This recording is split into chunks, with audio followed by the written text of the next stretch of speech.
Hello students, today's class for class 12th chapter कर रहे हैं हम 7 miscellaneous question number 34। Let's see क्या है क्वेश्चन। 1 से 3 लोअर लिमिट अपर लिमिट और dx x square x plus 1 और हमें ये प्रूव करना है ये इसके बराबर। आप देख रहे हो the given integrand is a proper rational function. ऊपर की डिग्री कम है डिनोमिनेटर की डिग्री से। In fact 1 upon x square x plus 1 मैं पार्शियल पे जा रही हूं, can be written as a upon x, b upon x square और c अपॉन एक्स प्लस 1। जितने भी फैक्टर होते हैं अगर उनमें कोई रिपीटेड रूट है यानी कि दोनों सेम है तो क्या होता है, पहले के नीचे तो सिंगल आ जाता है और दूसरे के नीचे जो है स्क्वायर पावर आती है। बस ये बात का ध्यान रखना है आपने इन दिस केस।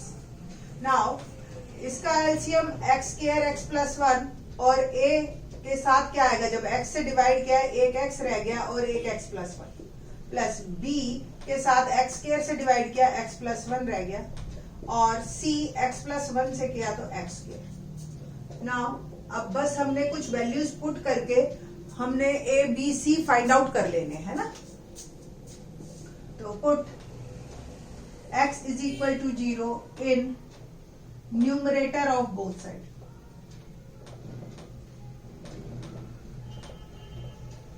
तो यहां तो 1 ही है आपका, ओके। और यहां पे आप 0 पुट करेंगे, देखो तो ये term 0 into something 0, 0 into something 0, यहां 0 पुट करोगे तो एक b बच जाएगा। तो डायरेक्ट आपको वैल्यू मिल गई b की वैल्यू दैट इज 1। ठीक है जी। ना इसके बाद हम करते हैं put x is equal to -1 in numerator of both side. तो जब मैंने -1 पुट किया यहां तो कोई चेंज आएगा नहीं क्योंकि ये है ही नहीं x। यहां पे जैसे ही -1 पुट करोगे आप तो ये देखिए -1 प्लस 1 0, ये ब्रैकेट टर्म 0 होता है, 0 इंटू समथिंग 0। सेम यहां 0 -1 पुट करते हैं ये 0, यहां -1 पुट करोगे आप तो ये आएगा c। ओके तो c की वैल्यू क्योंकि -1 का स्क्वायर 1 और 1 इंटू c की वैल्यू भी मेरे को मिल गई। अब प्रॉब्लम आ रही है जब रिपीटेड रूट वाला केस हो तो आपको एक वैल्यू आपको अपनी तरफ से लेनी होती है, जो भी मर्जी लीजिए आप, चाहे -1 ले लो, ठीक है, या फिर आप 2 ले लो, या एक और तरीका है जिसको हम कहते हैं कंपेयर कोफिशिएंट। तो compare coefficient of x square, ठीक है। तो यहां पे तो एक्स स्क्वायर है ही नहीं तो कोफिशिएंट 0 हो गया। एक यहां पे देखिए आप इसको आप मल्टीप्लाई करोगे तो एक एक्स स्क्वायर की टर्म आएगी और a आएगा उसके साथ, तो ये a आ गया यहां से कोफिशिएंट एक्स स्क्वायर का, और यहां से एक कोफिशिएंट बन गया c। इसके पास एक्स स्क्वायर की टर्म नहीं है तो इस पे कोफिशिएंट भी नहीं आएगा।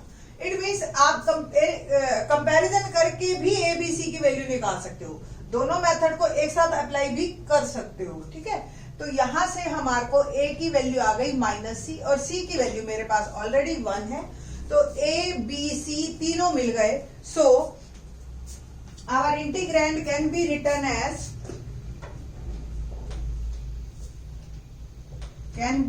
एज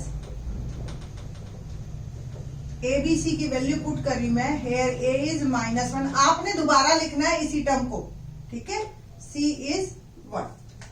बस ये आपका अब मतलब ये जब a b c की वैल्यू आपकी आ जाएगी उसके बाद आपने यहां से लिखना है फिर। तो integrand can be written as this and now taking integration both side, -1 upon x dx, 1 upon x square dx और +1 अपॉन x प्लस 1 dx। तो -1 upon x become -log x plus x की पावर 2 यानी कि x की power -2 और integration आप करोगे तो -2 + 1 -1, इट विल बिकम -1/x, ठीक है। और देखो ये माइनस ऊपर हो गया, यहाँ पे x की पावर बेटा -1 बचेगी तो इसको आप लिख सकते हो, ठीक है, प्लस log x प्लस 1, ठीक है।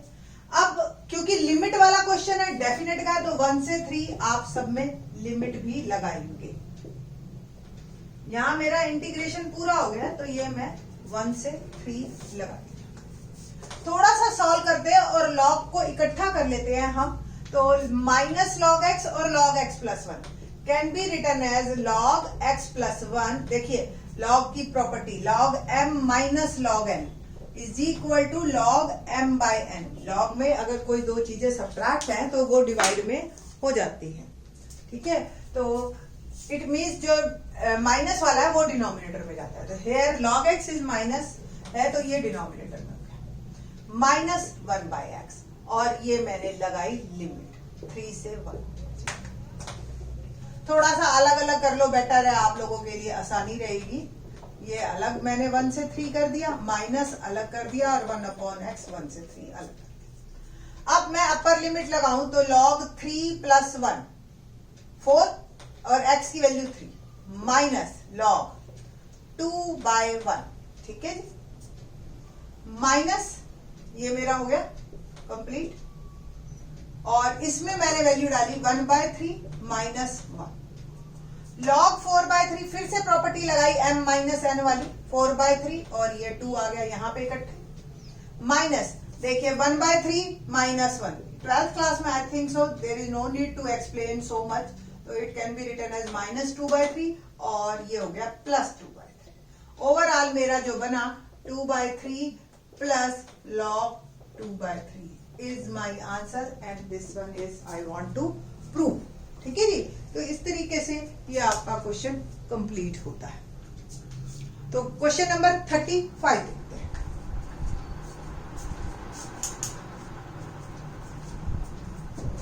क्या है question number 35?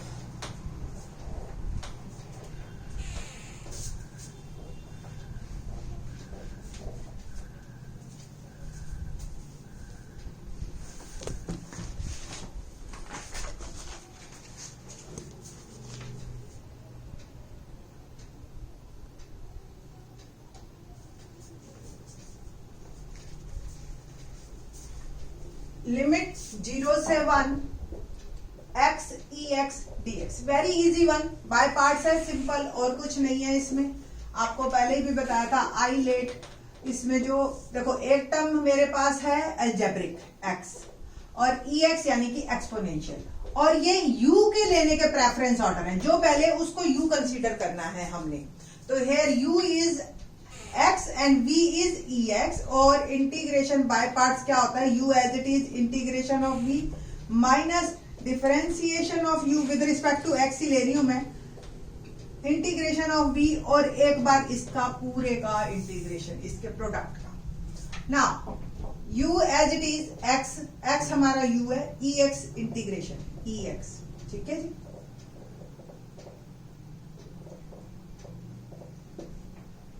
x ex minus differentiation of x integration of ex, और इस पूरे का, ठीक है जी। और ये आ गई मेरी लिमिट 0 से 1। तो x ex ये तो हो ही गया, ex का इंटीग्रेशन भी ex होता है, माइनस डिफरेंशिएशन ऑफ x 1 और ex का इंटीग्रेशन ex 0 से 1। इसकी मैं वैल्यूज डाल देती हूँ। तो जब मैंने 1 डाली, x की वैल्यू 1, तो e1, और 0 डाली तो 0 सबको 0 कर देगा, तो ये मेरा आ गया वैल्यू बस, माइनस ex का फिर से इंटीग्रेशन ex ही होता है, और ये लिमिट डाल दी मैंने 0 से 1। तो यहां से मेरा बन गया एक e और माइनस e, ठीक है ना, 1 डाली और 0 e की पावर 0। यहां पे जो 0 है ना बेटा, इस 0 के कारण ये 0 हुआ है, अदरवाइज e से तो आपको वैल्यू मिलती ना। e minus e minus minus plus, और किसी की भी पावर 0 वो 1, ये कैंसिल हो गया और मेरा आंसर आ गया 1। यही मेरे को प्रूव करना था कि 0 से 1 लिमिट वैल्यू जो है वो 1 होती है। क्वेश्चन नंबर 35 था। क्वेश्चन नंबर 36 देखते हैं।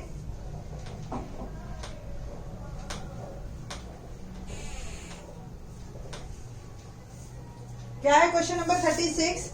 लिमिट है -1 से 1 x रेज टू पावर 17 और cos raise to power 4x dx। देखिए क्वेश्चन ये, सबसे पहले तो जब भी आपको लिमिट इस तरह की मिले ना कि अपर और लोअर में सिर्फ प्लस माइनस का डिफरेंस हो, तो ये प्रॉपर्टी हमेशा ध्यान रखो आप कि -a से a fx dx। First we have to check function is even और ऑड। ठीक है, इवन फंक्शन किसे कहते हैं?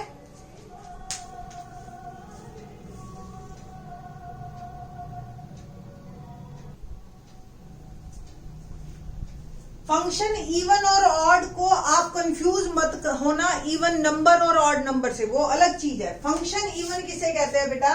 जब फंक्शन में x की जगह -x डालो और फंक्शन पे कोई असर ना पड़े। लाइक एग्जांपल देते हैं, जैसे x², जैसे cos x। यहाँ पे x की जगह अगर -x आ गया कोई दिक्कत नहीं है ना, और x4 + x² + 5 इस तरीके का कोई भी फंक्शन आपको मिलता है तो ऐसे फंक्शंस इवन फंक्शंस कहलाते हैं। और ऑड फंक्शंस किसे कहते हैं? जब फंक्शन में x की जगह -x डालो तो माइनस को वो बाहर निकाल दे। लाइक x³ + x और sin x, tan x, इनमें अगर आप x की जगह -x डालोगे माइनस बाहर निकाल देता है ना, तो ये ऐसे फंक्शंस ऑड फंक्शंस कहलाते हैं। और इससे भी कंफ्यूज मत होना, सपोज आपको ये फंक्शन दे दिया हमने और अब पूछा कि इवन है या ऑड है, तो ये ना इवन है ना ऑड है। ठीक है, इस तरह के फंक्शंस भी आपको मिलेंगे जिसमें प्रॉपर पूरा माइनस बाहर ना निकले, तो ऐसे फंक्शन मिक्स फंक्शन हो जाते हैं। ओके, नाउ अब बात करते हैं हम इवन फंक्शन। इवन फंक्शन है अगर, तो ये बन जाएगा आपका ट्वाइस 0 से a fx dx। क्या हो गया? लिमिट -a से a की जगह 0 से a हो गई, 2 लग गया आगे और फंक्शन अब आपका नॉर्मल क्वेश्चन बन गया है। और ऑड है तो डायरेक्ट आपने आंसर 0 लिख देना। तो इस तरह के क्वेश्चन 1 मार्क में ज्यादा आते हैं, 4 मार्क नहीं बनता। तो यहां भी सेम सिचुएशन है। आप फंक्शन मेरा है x17 cos 4x dx, तो रहने दीजिए dx तो इंटीग्रेशन के कारण। f -x क्या होगा? -x17 और cos 4 -x। अब देखो cos का माइनस तो कोई फर्क पड़ेगा नहीं, बट ये तो cos 4x ही हो गया। बट ये माइनस के ऊपर पावर हो गई ऑड, तो ये माइनस बाहर निकालेगा ही निकालेगा, and it will become fx minus. तो फंक्शन मेरा हो गया odd function. So integration is 0। बस डायरेक्ट आपने 0 लिख देना है। ठीक है, तो इस तरह की लिमिट जब इस तरह की आए तो ध्यान रखना है इस बात का, ये प्रॉपर्टी है हमारे पास। ओके, ठीक है, बाकी के question in the next lecture.